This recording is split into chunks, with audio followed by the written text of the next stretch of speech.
안녕하십니까. 오늘 그 윤상현 의원 진짜 충신 중에 충신입니다. 윤상현 의원이 기자들하고 이제 그 브리핑하면서 이번 주에 그 선고는 물 건너갔다. 이번 주에 선고는. 왜냐하면 이게 그 선고하려면 2, 3일 전에 경찰하고 협의를 해서 미리 뭐 1인씩이나 그 주의를 강제 조치를 해가지고요. 주의를 완전히 진공섬으로 100m를 만든다잖아요. 원래는 이게 경찰에 그 준비해라고 강제 조치 지시가 내려왔다가 근데 오늘 취재해 보니까 철회됐다. 지시가 철회됐다.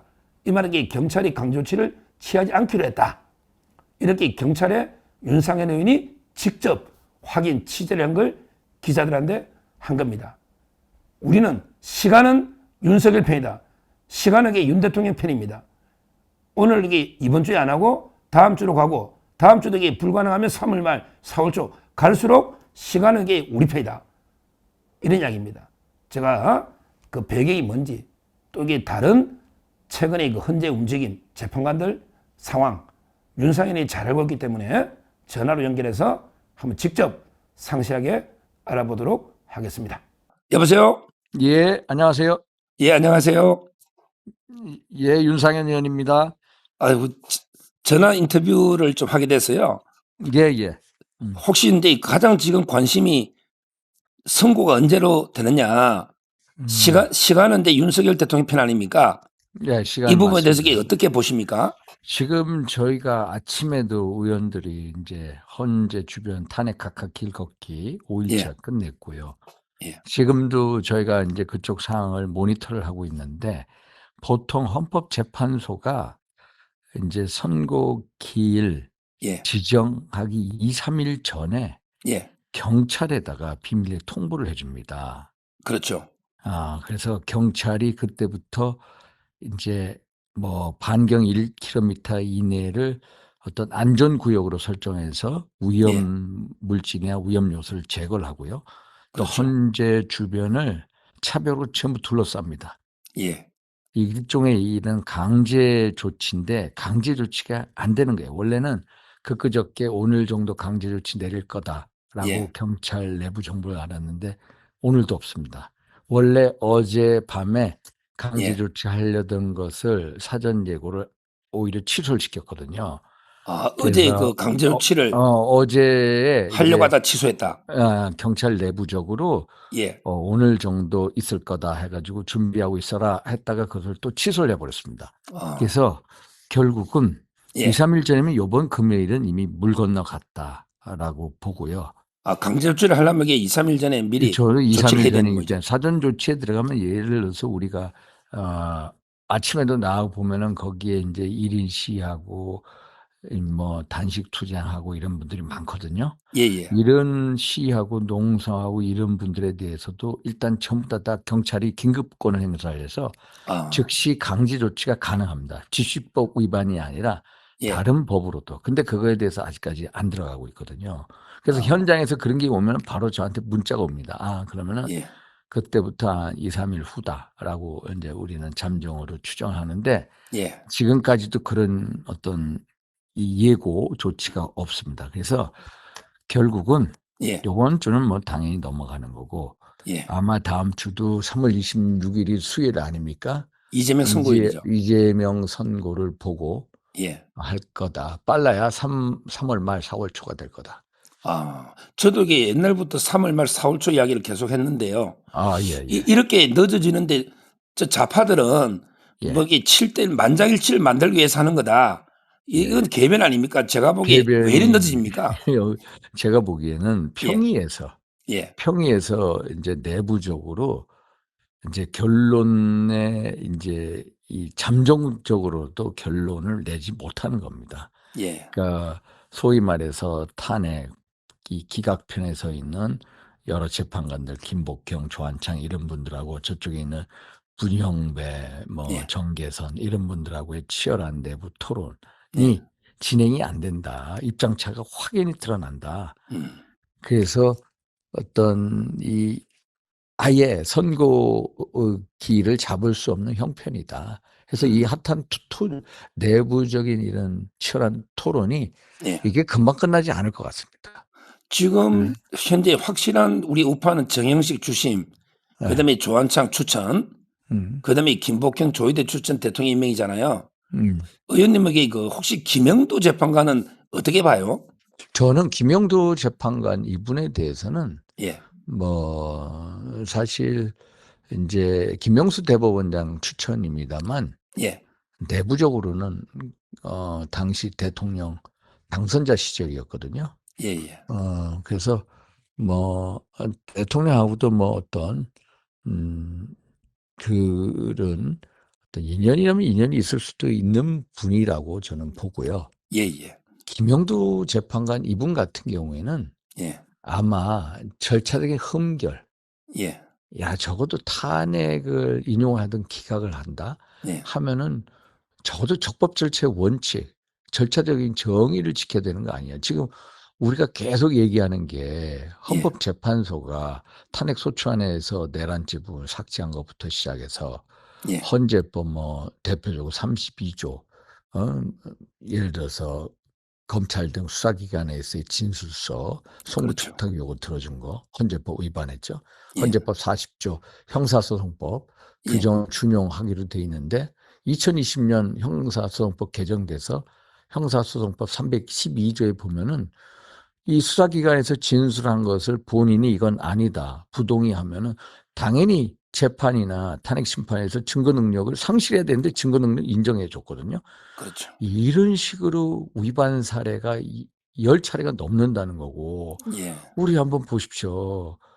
저도 예전에 대학 다닐 때 보면 대한민국 헌법학계 3대 태도하면은 이 허영, 허영, 김철수, 김철수, 권영선, 권영성 이 세 맞아요. 분이 있었잖아요. 저도 예, 그렇죠. 헌법학 공부할 때 그 세 분 걸 맞아요. 봤는데 두 분은 이미 음, 작고하셨고 한 분 예, 살아계신데 이 허영 교수님께서 피를 토하듯이 계속 말씀하시지 않고 있습니까? 그렇죠. 말씀하시잖아요. 예, 위반 사례가 10가지가 넘는다. 이런 식으로 국민 신뢰가 이러면은 헌재가 가루가 될 거다. 이런 그렇죠. 식으로 위법 사례가 많은데 지난 3월 7일 날 예, 서울중앙지법 형사25부 재판장 직영 부장판사께서 대통령에 대한 구속 취소 결정을 내리면서 예, 절차적인 명확성, 절차적인 적법성이 계속 얘기를 했잖아요.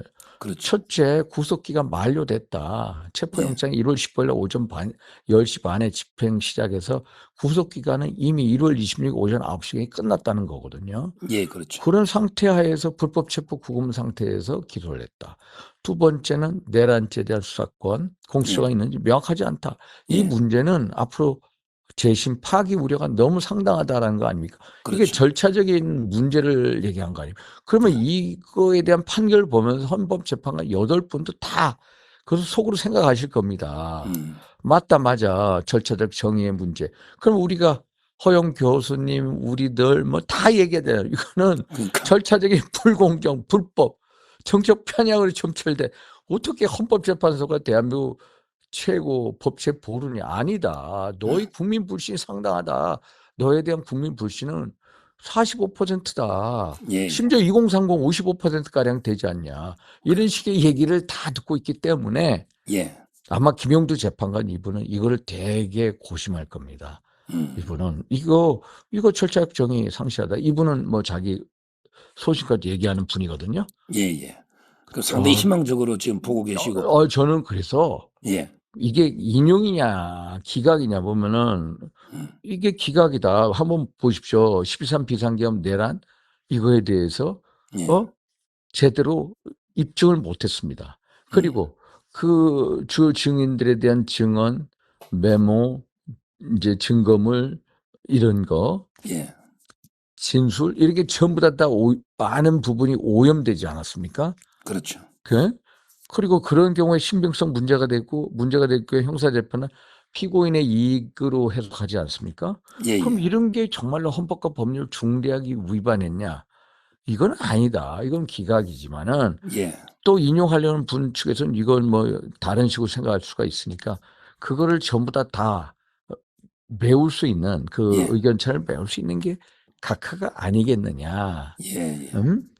이게 여러 가지 절차적 정의 문제가 있으니까 각하로 결정을 짓는 게 예, 운영배, 헌재, 소장, 대행 같은 분의 경우에도 어차피 이게 기각 보다는 각하가 훨씬 더 면피할 수 있는 게 아니야. 인용이 안 될 바에야. 인용이 그러니까요. 안 된다면은 근데 이거 각하로 예. 해서 부담을 좀 그게 덜자. 기각보다는 부담이 덜하지 않겠냐 이렇게 보고 있습니다.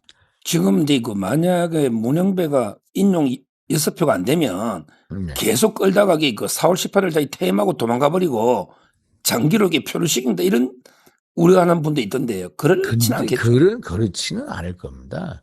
본인도 일말에 양심이 있기 때문에 이 문제는 당연히 예. 헌법과 법률과 양심에 따른 문제이기 때문에 예. 그건 완전히 국가적인 혼란 상태를 예. 헌재 스스로 만드는 격이거든요. 예. 그래서 그런 경우는 없습니다. 그래서 저는 3말4초가 되고 예. 만약에 늦어진다면은 4월 18일 예. 문영배 예. 또 이미선이죠. 예. 두 분 재판관이 나가지 않습니까? 임기 만료로. 예. 그 전에 전격적으로 각하로 하고 나가지 않겠냐. 이렇게 보고 있습니다. 그러면 이게 각하가 되면요. 각하는 이제 기판력 실질적 확정력이 없어가지고 국회에서 다시 재의결을 하면 다시 재의결할 수도 근데 있습니다. 그 가능성은 안철수는 재의결하면 이게 형법 내란 빼면 찬성 안 한다 했잖아요. 예. 재의결하면 이게 200석 그건 불가능하겠죠?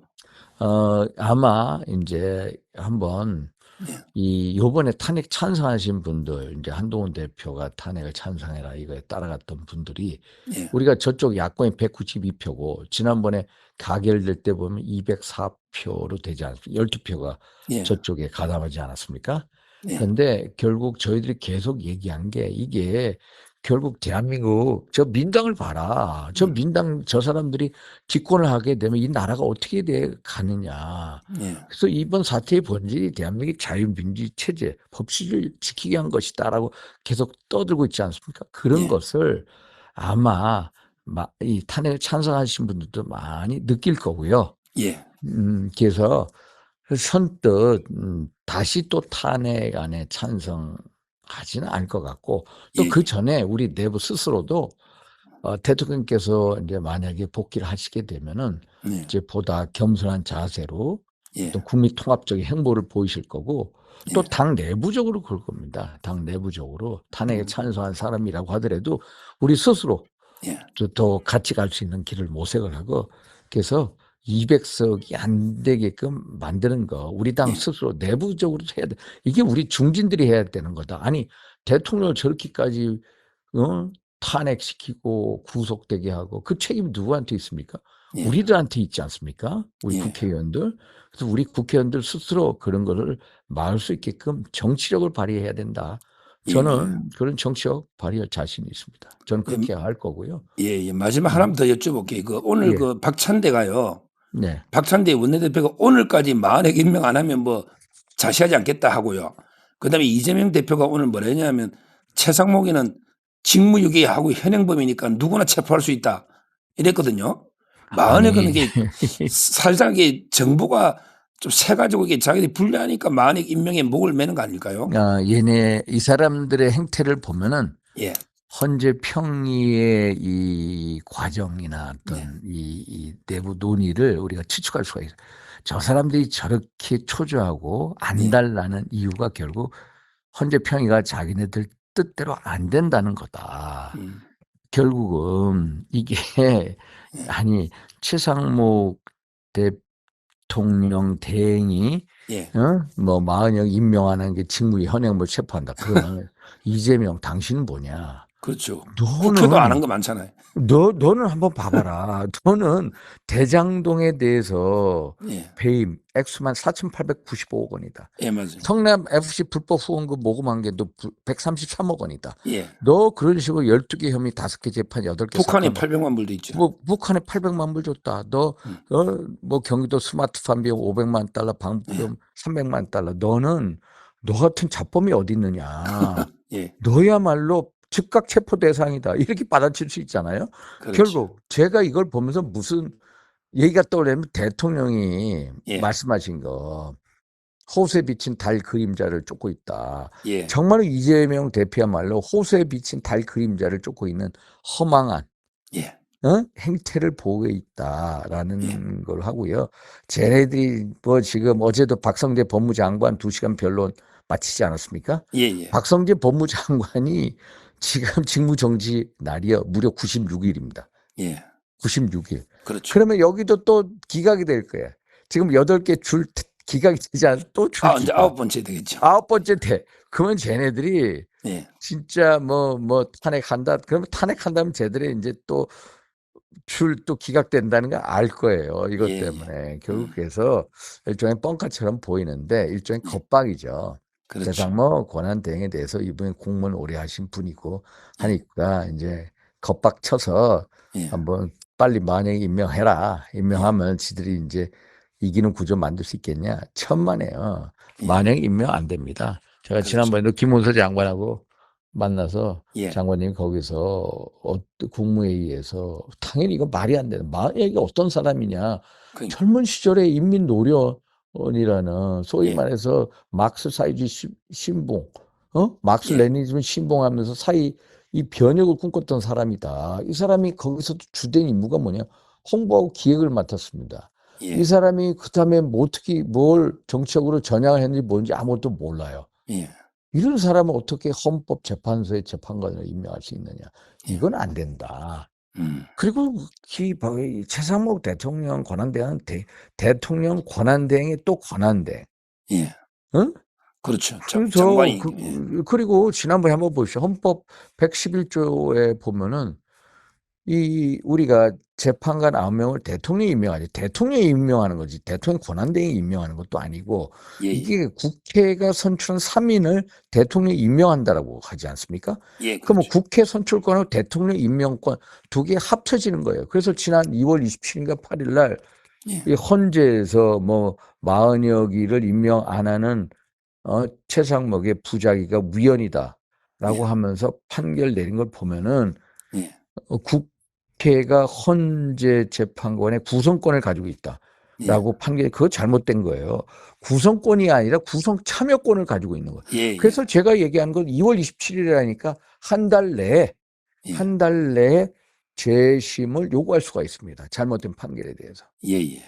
그래서 최상목 대행이 어떻게 치고 나니는 재심 청구로 가야 된다는 거. 이걸 말씀드리고 싶습니다. 하여튼 이거 참 좋은 말씀 많이 해주시고 오늘 그 핵심은 이제 그 경찰의 강제 조치가 안 됐으니까 이번 주는 이게 그 물 건너갔다 이렇게 보면 되는 거죠. 당연히 물 건너갔습니다. 예. 그리고 물 건너가고 늦춰지면 늦춰질수록 대통령이 복귀할 가능성이 훨씬 더 커진다.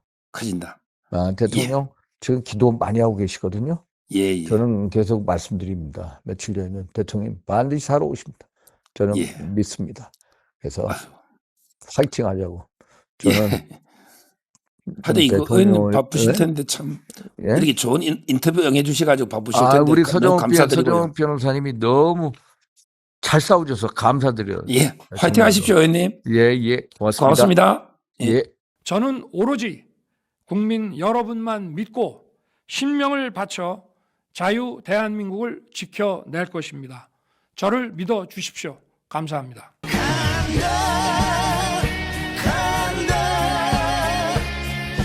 상식의 나라 만들어 나는 간다